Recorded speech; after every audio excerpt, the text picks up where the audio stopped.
In the Generation 2 videos we have out, one Pokemon always seems to cop the most flack from me above any other, Miltank. If you saw the Heracross video, you'd know I'd only found out then that Miltank could learn Surf, and that got me to thinking. And obviously this can be done, but am I going to enjoy this? So with that being said, welcome to what at this stage was my least favourite idea, the Gold Miltank solo run. Will my opinions on this utterly annoying cow change? How will Kelsey, my Miltank, go up against the most annoying Miltank? You'll just have to watch and find out. In terms of a Miltank, I'm looking for one that has a high attack stat, but the other problem, which I'll get more into very soon, is her special attack. So before we get to that, once again this is Kelsey, named after, well, calcium, because, well, milk. And with that being said, let's go.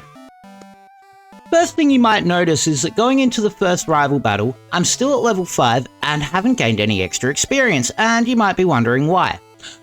I'm not trying to do this at minimum battles or anything, so why then, Nova, have we not battled anything else? We are going to get to that very soon, but this battle is really just spam tackle until it is done. But with that out of the way, there is one more thing I need to do before I address the elephant. Nope, wait, elephant doesn't make sense here. The cow in the field. Yeah, that. There's more I need to do before I address the cow in the field. While the battle with Faulkner plays, I'm going to let you into a little bit of how I play Generation 2 normally. We win this battle, by the way. It's once again just spam tackle. First try too, even though it got a little bit dicey near the end. So how I normally play Gen 2. After getting to Violet City, I go straight to Sprout Tower because I can't see shit in Mount Silver. I haven't spoken about Sprout Tower yet though, which is unusual for me. That's because it's the next stop, and also the reason, if you hadn't noticed, why I'm playing with the game set to nighttime at this point. Generation 2 is an amazing game, introducing the day-night cycle to Pokemon, which is exactly what I'm utilising here. In Sprout Tower, at nighttime only, you can encounter Ghastly. Now Miltank is a normal type Pokemon, but I haven't mentioned something about it, her move pool. As I did say at the start of the video, I was looking for a Miltank with high attack, but what I didn't mention is I also needed one with at least halfway decent special attack. Miltank's stats lean more into her using physical attacking moves, but she also has good speed and defense. Her special attack though is base stat 40, which is literally half of her physical attack and by far the stat that's most lacking. This is really unfortunate because we are going to need to utilise her move pool and the special attacks later in the game. Miltank is able to learn a wide range of moves, including moves that will help out in the late game. The elemental punches and once again Surf, which I still can't work out the logic of a surfing cow, but you know, Pokemon's gonna Pokemon. Okay, just a quick update to that. Doing a quick search, there are heaps of cows that have been known to surf, which I had no idea could happen until now, so Miltank learning Surf actually makes perfect sense. You know, maybe this cow isn't as bad as I thought she was. But that's aside from the main point.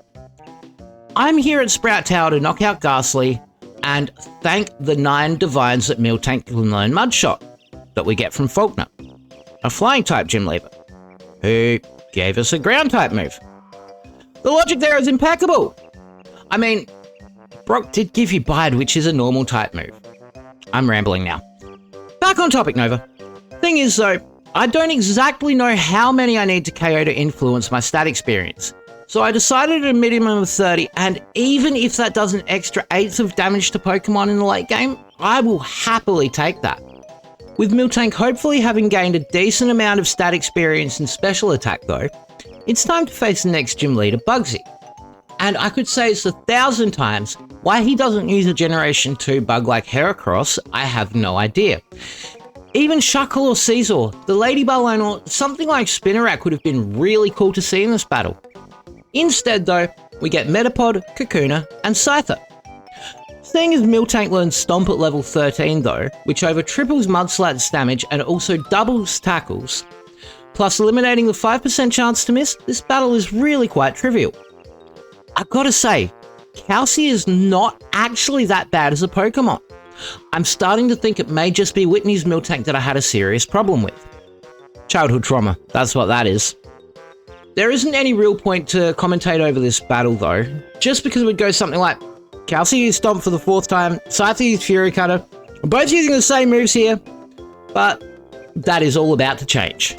And that's because the second rival almost gave me problems. I won first try, but that's kind of aside from the point. Intolerant, as I geniusly named him, I don't even know if that's a word. It is now if it isn't. Geniusly. The act of genius. So Intolerant leads off with the problem, Ghastly. This thing, thanks to way better AI in this generation, loves to try to put you to sleep. Actually, hold on. Can somebody please enlighten me what I'm trying to talk about here? Miltank is a normal type Pokemon and Ghastly doesn't have Curse, so what is it exactly I'm worried about? I'm only realizing this now as I'm going back over the footage. Ghastly's just annoying. Because as I said, it loves to put you to sleep and then use Spite, and actually that's the only way that this could have become a problem yet. Because if Ghastly had used Spite and I'd ran out of PP for Mud Slap, I wouldn't have been able to get past him and had to reset. Past Ghastly though, Zubat goes down in 1 stomp and Bayleaf in 2. And I am so excited for what's next. So let's shoot over to Goldenrod City with my now good friend Kelsey. And I actually mean that. I am really starting to like Miltank. So I did a thing here which you're about to see, and I absolutely love this, and this honestly might be my favourite thing in this whole run. Northern side of Goldenrod City, over the other side of the fence there is a TM. So TM for a move that Miltank can learn by level up at level 34. This move, which at first I thought made Whitney a cheater until I realised the TM was available, because I hadn't gone and picked it up since I was like 6. This is TM4, Whitney's favourite trauma-causing move, and what I'm about to do to her and this fake Kelsey who shall now be named Falsey, roll out. Literally, Clefairy goes for Double Slap and Mega Drain, but 3 rollouts is enough to handle Clefairy. And now, just for the sake of getting confused by saying Miltank a lot, Falsey is in and Kelsey, well, she just makes a mockery of her. Just absolutely wrecks house, makes Whitney cry, giving her the trauma we felt as kids and winning the battle. Damn, Kelsey. If I wore a hat, hats off to you. If my bee had knees, you're that.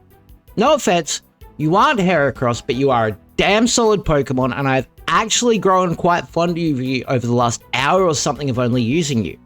I think it's time that I show you some love back. And I want to give everyone a little bit of context here. This is how the actual start of the run went in my mind. Ugh. Miltank. Better give it a nickname. I did Heracross, and otherwise I was just playing favourites.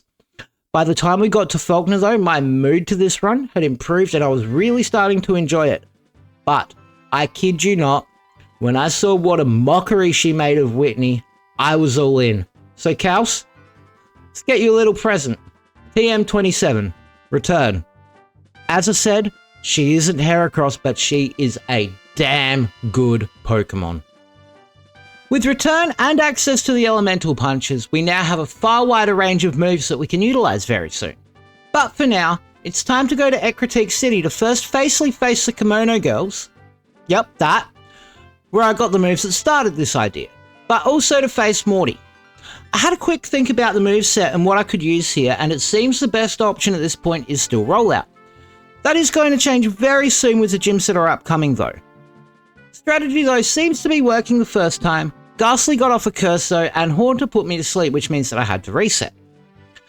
Rollout in the first battle seemed to be doing just over half damage to Ghastly, but in the second attempt I got a low range, which after the fact I think may have been the biggest saving grace this time. For those of you who don't know, Rollout doubles in power each turn, doubling each turn for 5 turns, capping out at 480 base power. Double that if Defense Curl's been used, as I just found out. The low range meant that Haunter became a one-hit with 120 base power rollout and Ganager with the 240 base power. And after that, the second Haunter goes down to the final rollout, which, if my Spoopy boy couldn't handle the one before, Haunter has no hope, ending the battle, and allowing us to continue our adventure onto Olivine City, where at the top of the lighthouse, Ampharos is now looking like an imp from Doom the Dark Ages, needing to get off the train and all, and is needing more of the super strong medicine to cure. Can we just pause for a minute? I just want to quickly talk about how this plays out in Gold, Silver and Crystal. You go over to Cianwood and the quote-unquote pharmacy has a house design on the inside, no counters or anything. The guy who gives you the secret potion looks shady as hell and is wearing sunglasses at night, and also saying the secret potion is stronger than other medicines, in heavy quotations. and the Ampharos can handle it. This is why I make the references to Breaking Bad and things of the sort here. To me, it's just way too shady for it to be really anything else. Okay, back to the run? Back to the run. And after getting the secret, potion, it's time for Chuck, and I decided that because Chuck has Poliwrath to teach Thunder Punch. But before that is Primate, which is easily handled by 2 returns from Kelsey, which should, if not at this point, be very close to its max 102 power, but it also gets a 50% same type attack bonus, so actually make that 153 base power. Poliwrath in now, I go for Thunder Punch, and ooh, it's barely doing a quarter damage to the Wrath. That was useless. Return's doing about the same though, and as long as Dynamic Punch misses, yeah, we win. Awesome, thank you Chuck. Random lady, give me Flyer, and it's time to go back to Olivine to give Amphi the stuff and go battle Jasmine.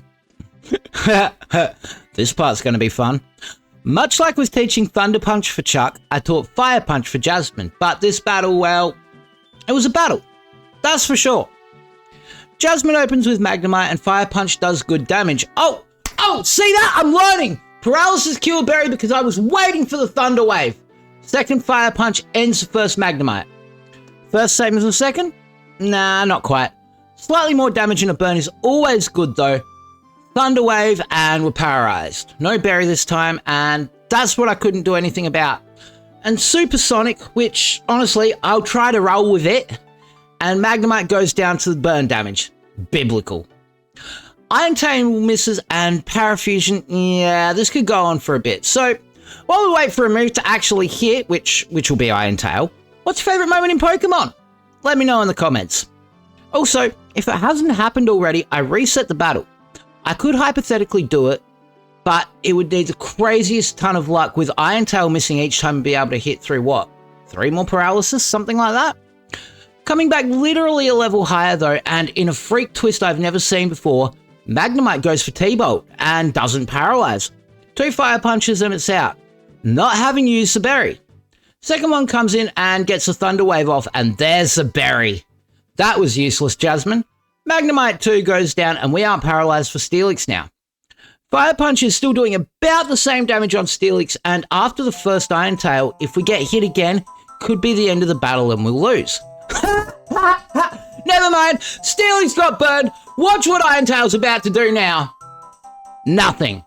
Yeah, so until maybe about a month or 2 back, I didn't actually know that burn damage dropped your attack stat by 50%, meaning with a clutch burn, we actually win the battle.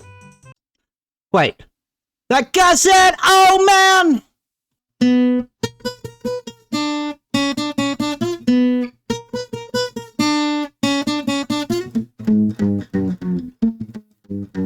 Now, we're at the Lake of Rage, Gyarados shiny. That guy said, oh man, tried to catch it, but no balls left now. It's nice to know if you've made it this far, you are all as insane as me. So welcome, come pull up a seat, and let's have some fun. But with my terrible cover of Omen out of the way, it's time to battle Price, and because thankfully the Elemental Punches are available in the Goldenrod Mart, I taught Thunder Punch over Fire Punch. And I mean, Ice-type Gym. Why not use Fire Punch? Well, Seal and Dugong mainly. Seal goes down in 1 Thunder Punch and Dugong goes down into 3. The Elemental Punches are actually really starting to trivialize a lot of battles all of a sudden.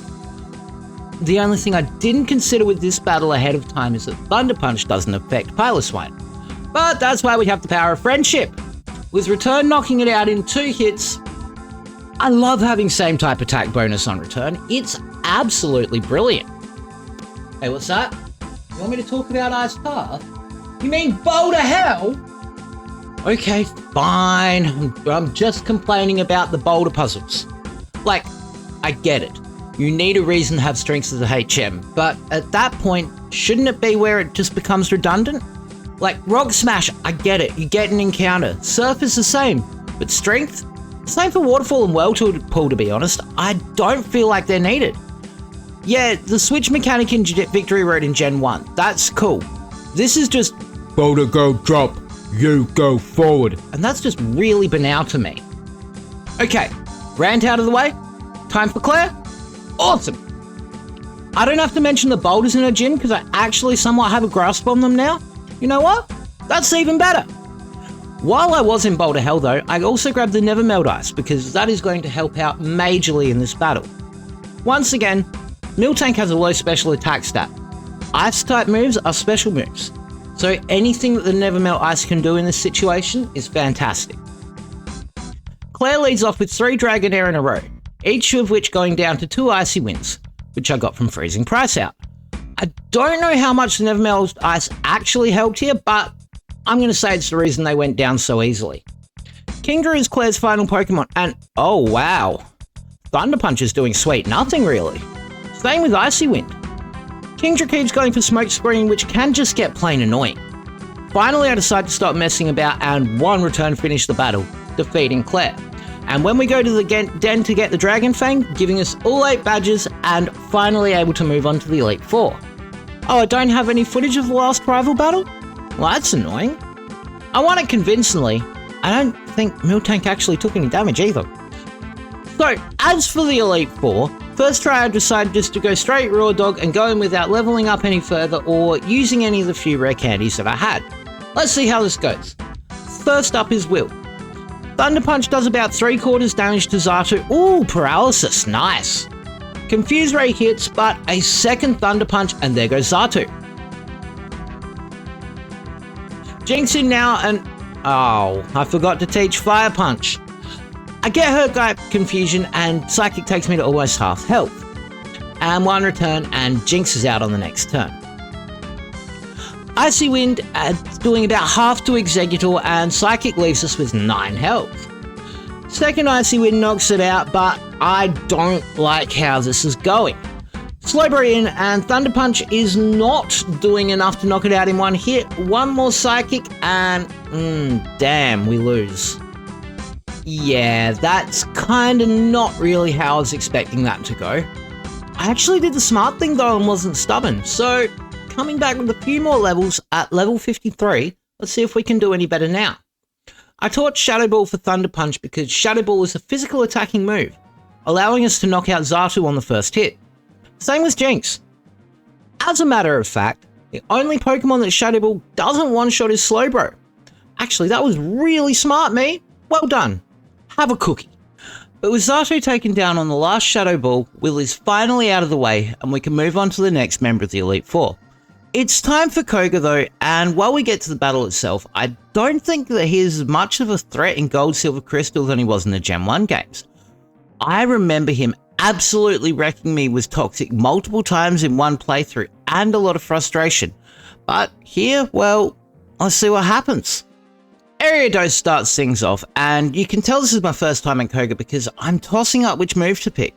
I go for a turn, and that's a one hit on Area Dose, sending the spider to be with Louie the Fly. If you get that, welcome. Venomoth is next, and return should and does one hit KO. That's 2 down, 3 to go. Fortress and Earthquake does about 1/3 damage. Looking back, I probably should have taught Fire Punch for this, but oh well. Fortress goes for Spikes and then does nothing with Swift, but 3 Earthquakes and it's left in a pile of rubble. Muck, the only Pokemon he carried over from his time in Fuchsia City. And honestly, nice pick too. And yeah, Earthquake's a one-shot. That just leaves Crobat. And now it's time for the battle of best friend versus best friend, if Return's power is anything to go by. And well, yeah, I almost called that. It's so close to being one hit it isn't funny. Koga goes for a full restore, and as long as we can hit through the double team, that's the end of Crobat and Koga in 3 hits. See, he's just not a threat anymore, but if anyone could end this run of the Elite Four pre-Lance, it's the next two. So without any more faffing about, as my piano teacher used to say, let's get on to Bruno. So right off the bat, and much like with Chuck, Bruno does have the type advantage on us, which I am worried about. But still, we beat Chuck first go, so let's see how this plays out. Bruno hoo-has Hitmontop onto the field, and I go for a return. I don't know if the stab helped, but it's a one hit. If I had my camera on, you'd be able to tell my surprise here. I didn't press the A button for that long for that reason alone. Hitmonbruce in and returns it into Bruno's ball in one shot. This has become less of a worry and more like who's next.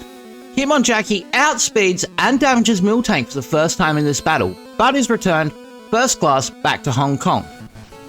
Machamp is here, and just like his namesake, he kicks out at 2, surviving return in red bar. Super Cena shoots off the ropes and goes for cross chop, sending us into yellow health and priming vintage Machamp!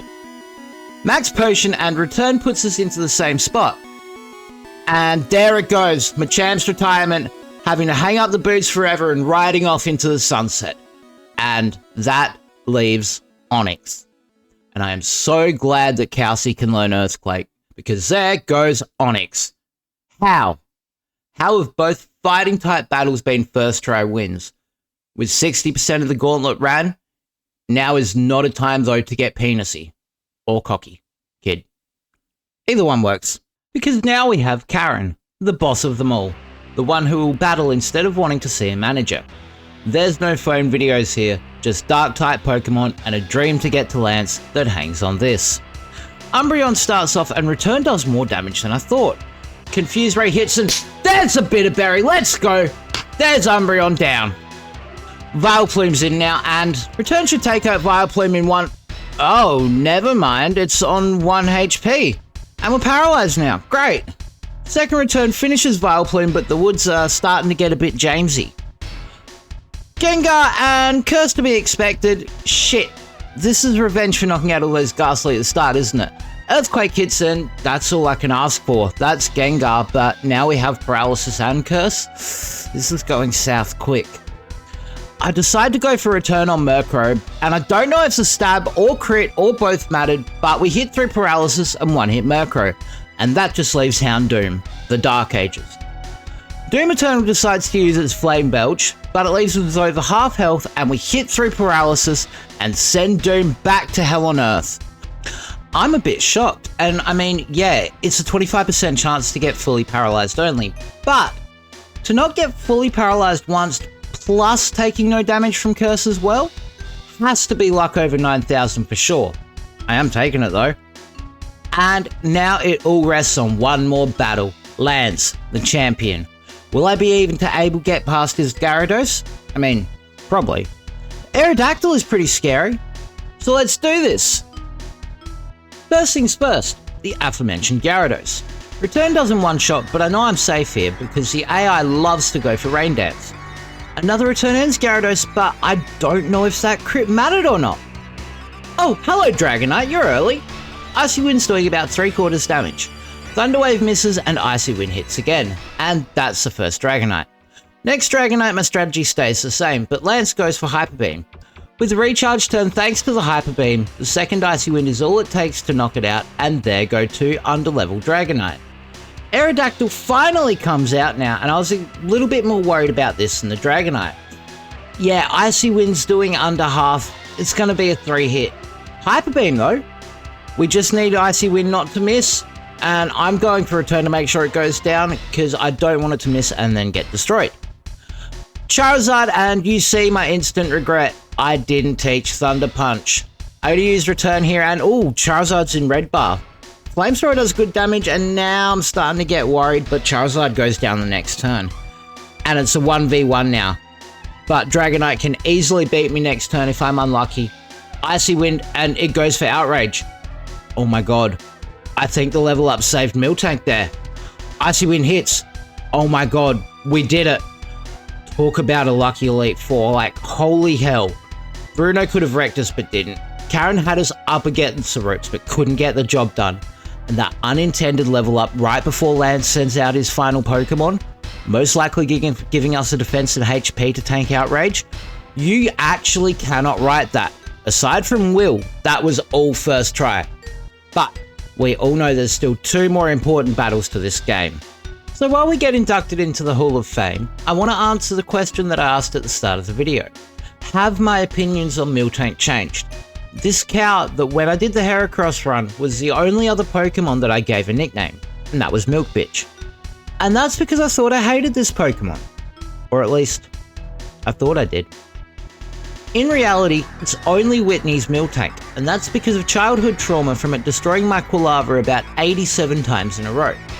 But in getting to do this with a Pokemon I thought I hated, I ended up enjoying this so much more than I thought I could have.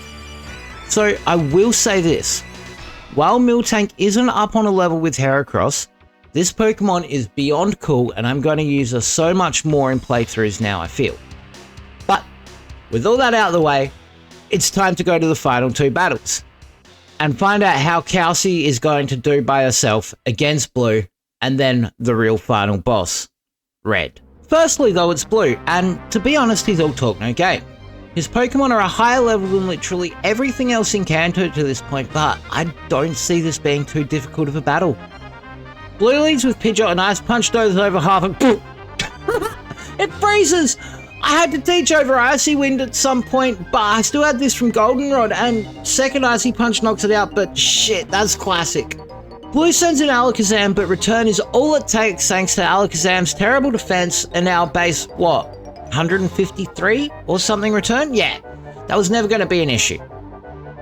But what could be, maybe, is Rhydon. Shadow Ball does nothing. In fact, I have no clue why I went for it. I think it was a misclick and meant to be Earthquake, and that almost knocks it out. Fury Attack misses, and something about a Sandstorm. The coward switch is in Gyarados. Dude, just let your Pokemon get KO'd. It's literally one turn away. Return plus a crit plus a stab plus Sandstorm damage equals Gyarados going down with ease. Rhydon's back in for a second so I can finish what I started. Yeah, that's all. Exeggutor isn't a one-shot with Shadow Ball, but it goes for Solar Beam, so it's useless effectively. And in all honesty, what can Arcanine do against a cow that can cause earthquakes? Oh, can survive? Just? Right on! Flamethrower, and here comes the Earthquake for Restore Loop. Should I just let it play or what? I wonder how Red's doing on top of Mount Silver. Cold. Probably. Oh, it's done? We beat Blue? Even better! Well, with that out of the way, let's go and battle Red. The first attempt against Red, I knew I wasn't going to win, but I was more wanting to know what kind of damage I would do and how far off I'd sort of be at this level. What I learned from this battle is Pikachu is a guaranteed one hit, and I need to definitely be outspeeding Espeon and most likely need Shadow Ball to one hit. Cool. After giving Miltank the rare candies and leftovers, if she can at least get close on Espeon, we can't be far off. So let's see how this goes with an extra 6 levels. I don't need to talk about Pikachu, it's just as simple as return. But Espeon, how do we do now? Shadow Ball, or it's not quite a one hit, damn. Still not a loss yet though, Reflect is a problem though depending on when Snorlax is out. Second Shadow Ball takes out Espeon. Oh great, speaking of Snorlax, this is going to take a while. Zap Cannon misses and Snorlax goes for Amnesia, so Return is probably going to do more damage from here. Even though Reflect, it's doing barely anything. Body Slam does a chunk of damage and Reflect fades. Snorlax almost gets knocked out but finally goes down with the next return. Okay, that's something. 3 down. Venusaur is in and Ice Punch does about as much as the first return did to Snorlax. Sunny Day's a problem depending on who comes out next. Yep, returns the play on Venusaur. Solar Beam puts us in red and Leftovers scoops us out of there. Venusaur goes down to return, but with Sunny Day up, if crap. Zap Cannon misses and we lose. Yeah, that was rough, but as dumb as this might sound, ideally if Espeon doesn't use Psychic, I can get through Snorlax way quicker. And if Venusaur goes for Solar Beam, which it also can do, Charizard's Flamethrower won't be as powerful and 2 returns ideally takes out each of the starters. This ain't gonna be pretty, but it's doable. So I battled wild Pokemon and every level I gained, I came back and I saved and I kept getting closer and closer. Lucky crits would take out Espeon before it got to do anything. Sometimes I'd get one on Snorlax. The first few times I made it to Blastoise, I didn't have enough health to tank a Surf. But coming back at level 77, let's see how we do against Red now. No offense to Pikachu, but it's not gonna do anything, so let's see what happens against Espeon then. At level 77, Shadow Ball is a one hit, saving the luck between Reflect or Psychic and Auto Health. And it makes Return become a 3 hit on Snorlax, which I wasn't really expecting any difference in that. Snorlax has ridiculously high defense, but for the last 3 Pokemon, we're actually looking pretty good. I need Venusaur to go for Solar Beam here though. Sunny Day is not going to be fun. Oh, it goes for Solar Beam. This has got to be it. If we get to Blastoise and I lose due to luck, I'm releasing this as is. I don't care. It's time for Charizard. Return is going to be a 2-hit, and I'm actually surprised we outspeed Charizard. Flamethrower doesn't burn and does no real damage without Sunny Day out. Second return, and it's on to Blastoise, and Miltank's actually in a really good spot here. I go for Thunder Punch to try and get a cheeky paralysis. Return, it's a crit. That's the battle. It's over. Red's been defeated by Miltank, and just damn. As I said before, if you'd said to me I'd have this much fun with Miltank, a Pokemon I supposedly hated, I would have laughed at you. But the strategy I got to use, plus part of her move pool, even the parts I didn't get to use, made this run so much nigger. It's a Big Dick Ditto! What? Big Dick Ditto! What? Big Dick Ditto! What? Transform gone wrong, such a big slog! Big Dick Ditto! What? Big Dick Ditto! What? Big Dick Ditto! What? PP up, no, he's gone up! Big Ditto! What? Big Dick Ditto! What? Big Dick Ditto! What? Transform gone wrong, such a big slog! Big Dick Ditto! What? Big Dick Ditto! What? Big Dick Ditto! What? Trainer is me, he won't obey!